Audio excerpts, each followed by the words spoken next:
vais très bien, ma famille également. Et même si la pandémie Covid-19 nous oblige à travailler différemment, nous avons néanmoins réussi à assurer une continuité de soins, être là pour nos patients. Et je pense que c'est ça qui est important, pas seulement pour les rassurer, mais pour les aider également en cas de questions et aussi de maladies.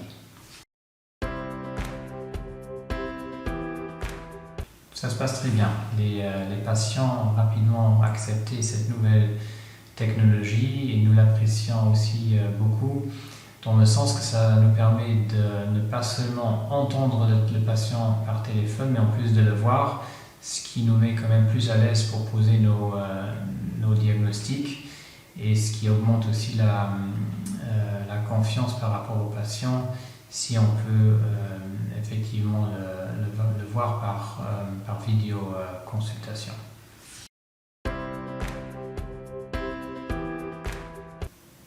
La vidéoconsultation permet, contrairement au téléphone, de ne pas seulement entendre le patient, mais aussi de le voir.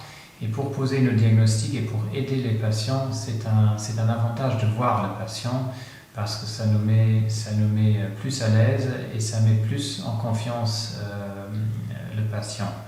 Donc ça nous rapproche, on va dire, des conditions réelles d'une consultation physique.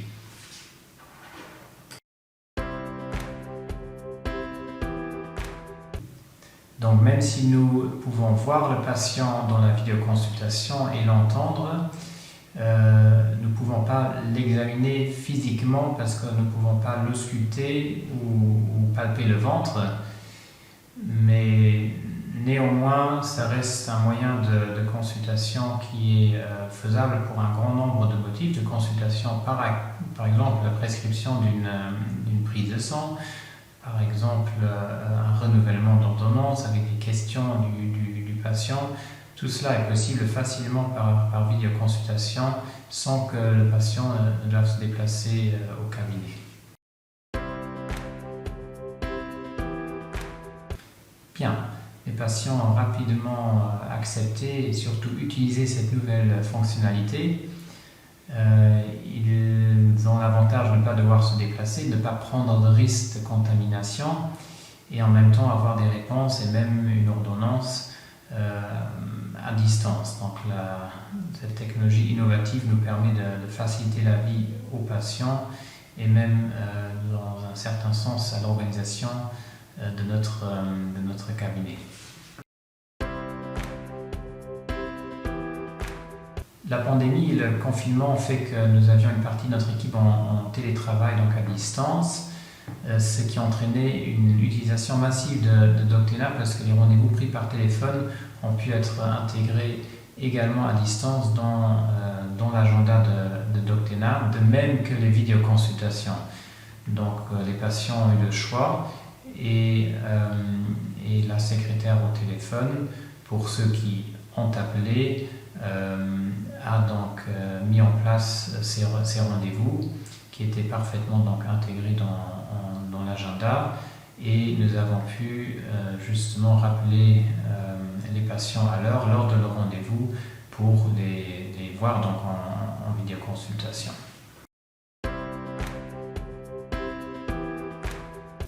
Oui, certainement, pour une grande partie des motifs de consultation, je pense que la vidéoconsultation est une très très bonne solution, sous réserve de ne pas devoir avoir d'examen physique à faire ou d'examen technique qui certainement ne peut se faire que dans un cabinet ou dans une clinique. Mais pour toute une autre partie des motifs de consultation, la vidéoconsultation est très très pratique pour les médecins.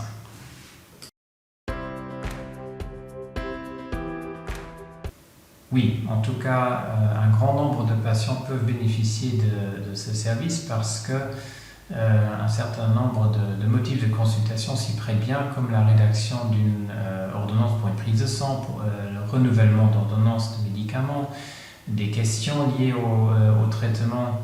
Tous ces motifs-là peuvent très bien se faire sans déplacement du patient à distance par vidéoconsultation sécurisée et de bonne qualité.